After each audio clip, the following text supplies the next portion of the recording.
Well, Sagittarius, I'm back. It's September 2020. I'm Dadhichi from astrology.com.au. Welcome to those of you that are new here. It's a big month for you. I'm going to animate this chart for you, and I'm going to tell you why it's a time of beginnings, a time of new things happening, a time of self-esteem because of the planets and especially the new moon and its position this month. So let me animate this for you and we'll start to see precisely what's going on for you. Now take a look here on the 2nd, straight off the bat. We have that full moon in your 4th house here. This is the 4th house, along with idealistic and spiritual Neptune. This shines a light on your domestic affairs and all things family orientated. I'm going to ask you to also keep your eye out on one of your better planets, that's Mars, because in the 2nd week of the month, some very interesting things happening with that. You'll get a taste of that as the moon swings around here and makes contact with Mars on the 5th. I can't see. And that 5th house is about romance, love affairs, creativity. Mars is the action planet. Moon is the emotional, nurturing planet. So this is going to give you a kick to really get your creative and expressive self happening. A little bit of an abrupt Moon-Uranus combination here, just as Mercury, the marital planet, transits into your 11th house of social activities, simultaneously with Venus moving into your 9th house. Do you see this aspect here? This is great. The air position, the air sign of Libra, fire sign of Leo, really gives you the opportunity for these two planets to work well together. Socializing, educating, traveling, sharing cultural ideas with other people. The retrograde Mars does its thing on the 11th. That's the big aspect that I've been looking for this month. And it's in a square to all of these financial planets. 5th house, as well as being the romance and creative side of your horoscope, Sag, has to do with speculation.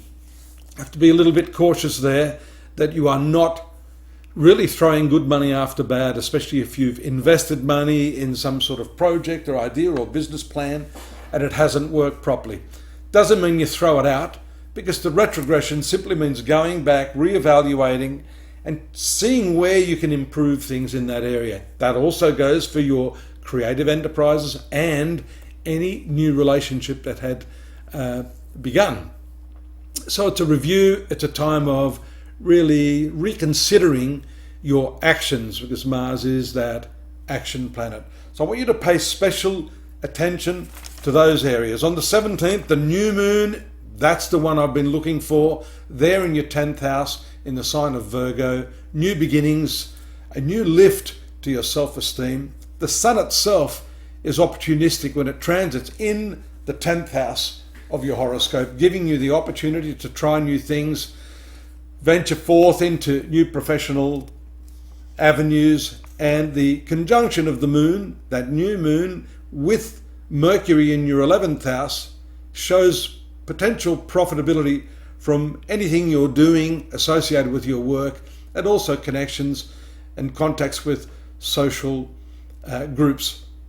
The moon in the 12th house here in Scorpio is getting brighter. It's a low-key period though for you, around the 20th, 21st.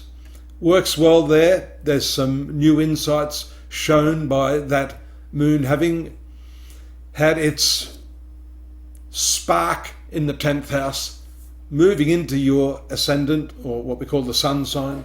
And then on the 23rd, moving into the 11th house to accentuate this social connection that you have. Now, the other thing about Mercury, I might add here, Sagittarius, is that ruling your significant relationships sector, you can connect your affairs of the heart with your social activities.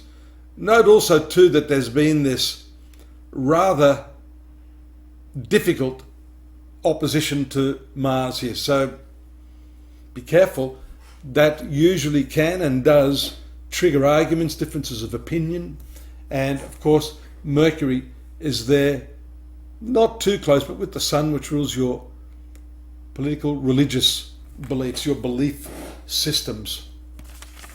On the 27th, we see Mercury, that planet we just talked about, also moving into that low-key area. When Moon transited through this area, I think it was a precursor of things to come. Again, Mercury is transiting in the sign of Mars, which is retrograde. So that also, that 12th house, is also an area where you tend to look back over your past to try to figure out where it is you went wrong, what it is you could have done better. The Moon throughout the month transits all the way back into the 4th house here. And this 4th house, though I mentioned domestic affairs, family activities, real estate, that type of thing, this has to do with your inner peace and self-satisfaction.